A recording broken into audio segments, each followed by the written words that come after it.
একটা এক্সপেরিমেন্ট হয়েছিল স্ট্যানফোর্ড ইউনিভার্সিটিতে ১৯৭১ সালে। এই এক্সপেরিমেন্টে ২ ডজন ছেলেকে নেওয়া হয়েছে। তাদেরকে বলেছে যে ১ মাসের জন্য আমরা একটা জেল এক্সপেরিমেন্ট করব।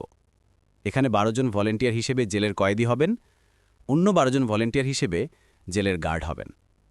সবাইকে টাকা দেয়া হবে সময় দেবার জন্যে। এবার এদের সবাইকে ইউনিফর্ম পরিয়ে জেলে রাখা হয়েছে। ২-৩ সপ্তাহ যাবার পর দেখা গেছে যে ওরা সবাই জানে যে ওরা ভলেন্টিয়ার এবং ওরা ক্লাসমেট। কিন্তু তবুও শুধু গার্ডের পোশাকের প্রভাবে গার্ডরা কয়েদি বন্ধুদের উপর কবরদালি অত্যাচার করছে। ওই ইউনিফর্মটার কারণে মানুষ মূলত অত্যাচারী হয়ে যায়।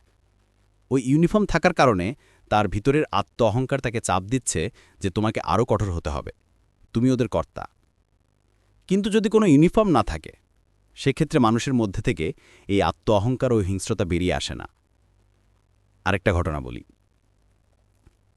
কিছু লোককে তার চাকরি জীবনে বিশ্বস্ততার জন্যে সাধারণ গাড়ি উপহার দেয়া হলো।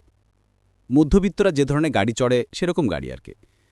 তারা যখন গাড়ি নিয়ে রাস্তায় কোনো সিগন্যাল ক্রস করতে যাচ্ছে, এরা সবাই ট্রাফিক নিয়ম মেনে দাঁড়িয়ে যাচ্ছে, সব ক্ষেত্রে নিয়ম মেনে চলছে।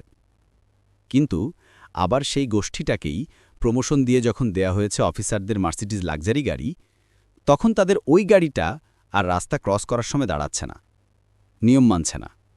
অর্থাৎ তাদের ওই দামি গাড়ি, বাড়ি বা সম্পদ তাদেরকে সব দিক থেকে অহংকারী, হিংস্র, অনিয়ন্ত্রিত ও আত্মহমিকাপূর্ণ জীবনযাপনে প্রভাবিত করে।